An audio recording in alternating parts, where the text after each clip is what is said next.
हे बघ सखी, ओट्यावर सगळी तयारी ठेवलेली आहे. तुला काही लागलं तर मला नक्की सांग.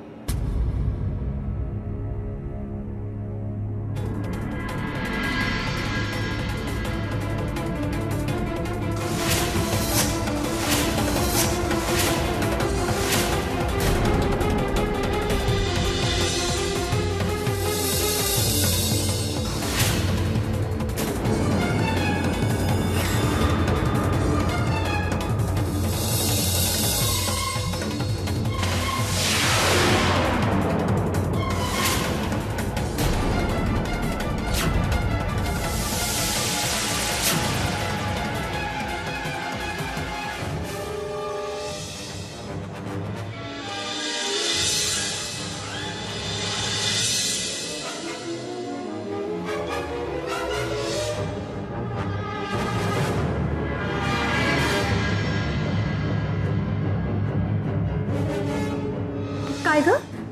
काय झालं सखी? हे बघ, केवढे मोठे मोठे पीसेस ठेवलेत चिकनचे. अगं, या लोकांना किती वेळा सांगितलं, आर्याला चिकनचे एवढे मोठे पीसेस अजिबात आवडत नाहीत. त्याला ना असे छोटे छोटे पीसेस आवडतात.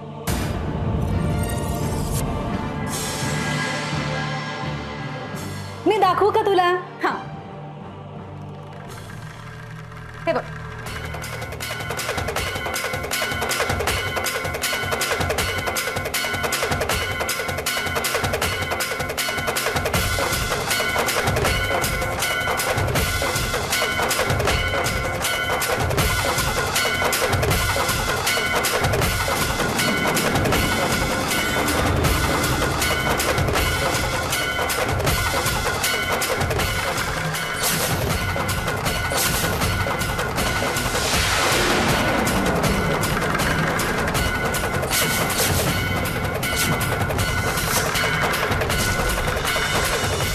हे बघ, हे असे छोटे छोटे पीसेस आवडतात आर्याला. आणि हो, रस्सा सुद्धा झणझणीत लागतो ना त्याला.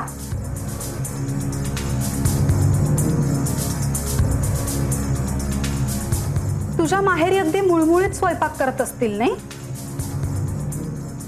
तसं नाही चालत इथे. आता आर्यासाठी रोज स्वयंपाक तुलाच करावा लागणार आहे ना ग, म्हणून सांगते मी तुला हे सगळं.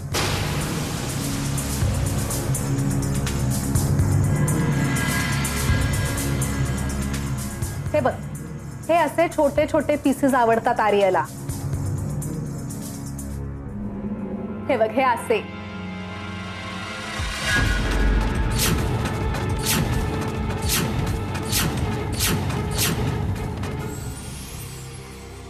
आई,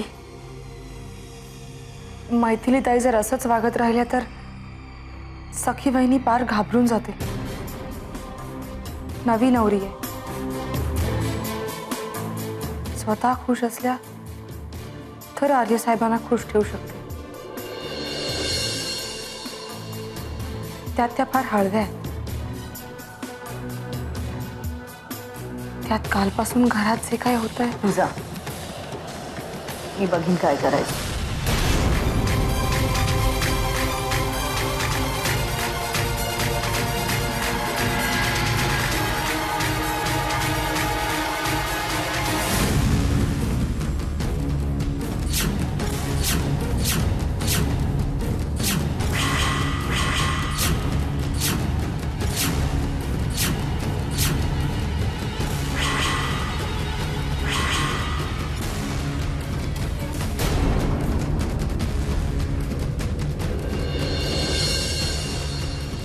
काय ग, काय चाललंय?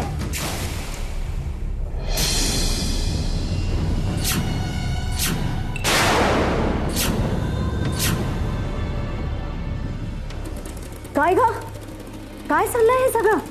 अगं, हा, तू जा ग, जा जा, मी बघते. हे काय, कशाला दरडावतेस तिला? मी काही दरडावत नाहीये तिला. तिला आर्याच्या आवडीनिवडींची सवय करून देते फक्त. हो पण कशासाठी मैथिली? मी इथे आहे ना जिवंत. कोणती गोष्ट कधी आणि कशी सांगायची याची काही पद्धत आहे की नाही तुला? हो अगं मला ठाऊक आहे आई, पण मी सुद्धा फक्त समजावतच होते ना. तू तिला. काय करत होतीस ते सोड. एक गोष्ट लक्षात ठेव मैथिली, सखीच्या बाबतीमध्ये तू मध्ये काहीही बोलणार नाहीस. तिला कसं शिकवायचं, काय शिकवायचं ते सगळं मी बघीन.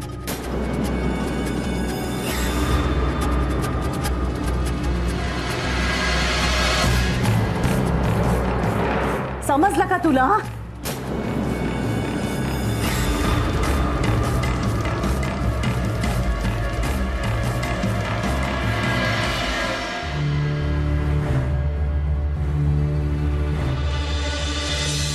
काय रे, किती हाका मारायच्या?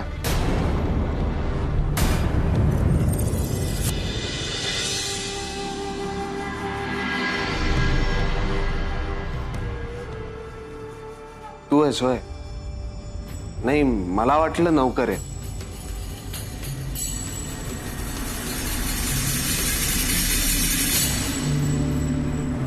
काही हवंय का? हा, पाणी हवं. द्या, मी आणते.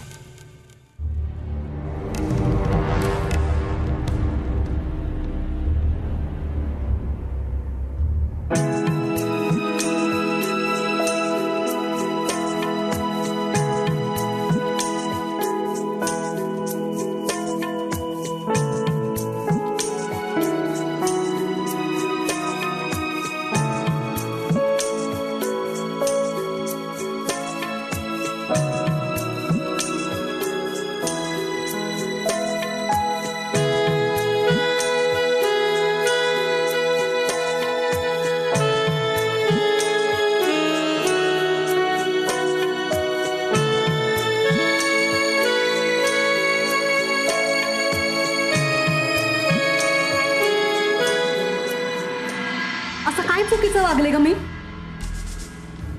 मी फक्त आर्याच्या आवडीनिवडींची सवय करून देत होते तिला. पण तिला जर आवडत नाही तर कशाला उगाच?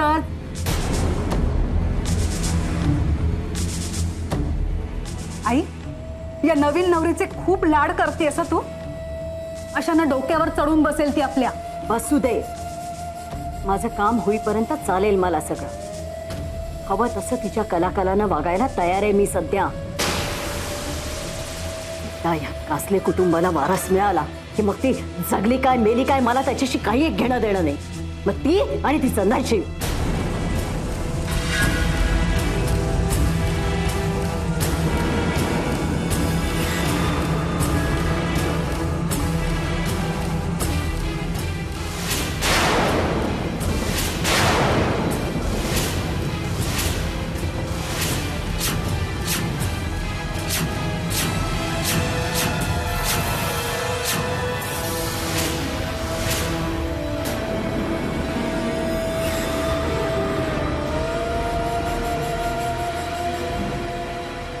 काय हवंय तुला?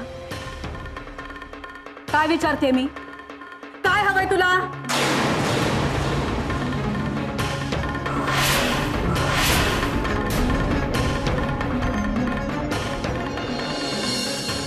काय काय ऐकलंस?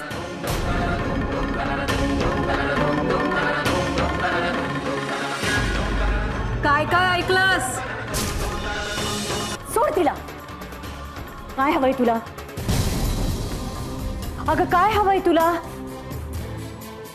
मी ह्यांच्यासाठी पाणी हवं होतं. जा जा जा, घे लवकर. ए, आज रात्रीच्या जेवणाचं तू बघ, समजलं का?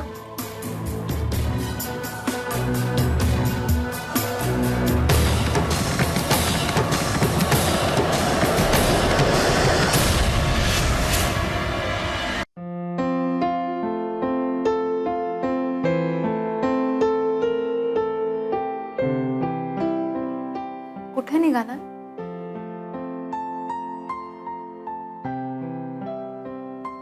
बाहेर.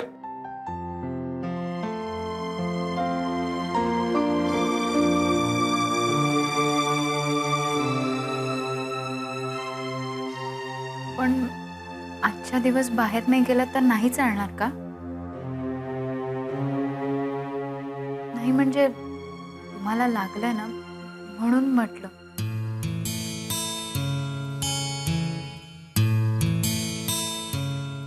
नाही मी ठीक आहे.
थँक्स.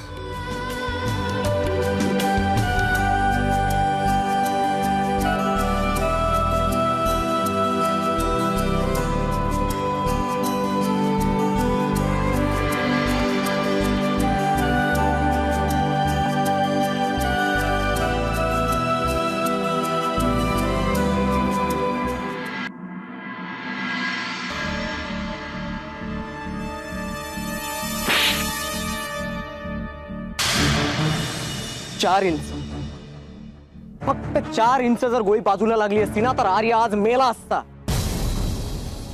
गोळी त्याच्या दंडाला घासून गेली.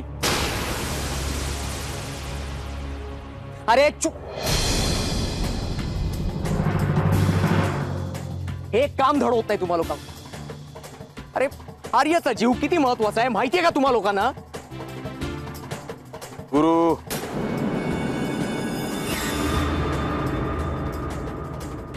त्याची काही चूक नाही. बॉडीगार्ड्स न घेता जाणं हा निर्णय माझा होता. त्यामुळे त्याच्याशी असं बोलायचं कारण नाही. ज्ञानबा, तू निघ.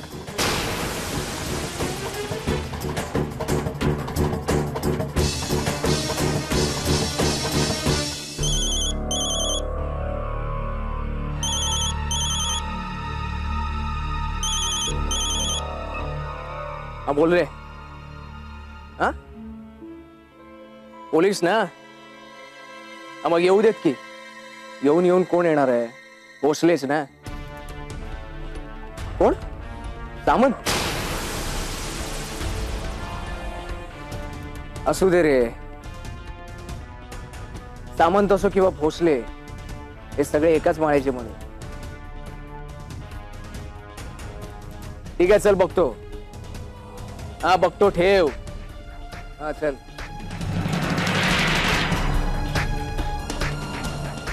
काय झालं? नाही काय नाही, मी बघतो ना. सामंत कोण? आहे कोणीतरी नवीन ऑफिसर आलाय. भोसलेच्या जागी? हो. मग त्याला भेटायला हवं. दादा कुठे? तो नाहीये ना इकडे, कोल्हापूरला गेलाय पप्पांच्या कामासाठी. ती फाईल वगैरे. हा, पप्पा आणि दादा इथे नाही. तेथे एन्क्वायरी अशी लाईटली घेऊन चालणार नाही. तू एक काम कर, त्या सामंतशी आजच माझी अपॉइंटमेंट फिक्स कर. ती स्वतः जाऊन बोलेन त्या सामंतशी. ते सगळं ठीक आहे आर्य, अरे पण तुझी तब्येत ठीक नाहीये आणि त्यात हे सगळं. मी आहे ना, मी जाऊन भेटतो त्याला. असून काय रे, फार तर रेट वेगळा असणार आहे, दुसरं काय. मी भेटतो ना त्याला. मी असं करतो, मी सरळ उद्या सकाळीच पोलीस तुला स्टेशनला. सांगितलंय तेवढंच करत जाणार आहे गुरु. लेट मी हँडल दिस. घरातल्या इतर लोकांना सावध कर, कळलं?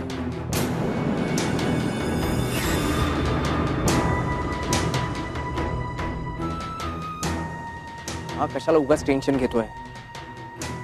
पप्पा नसले, रुद्र नसला म्हणून काय झालं. अरे मी तर आहे ना.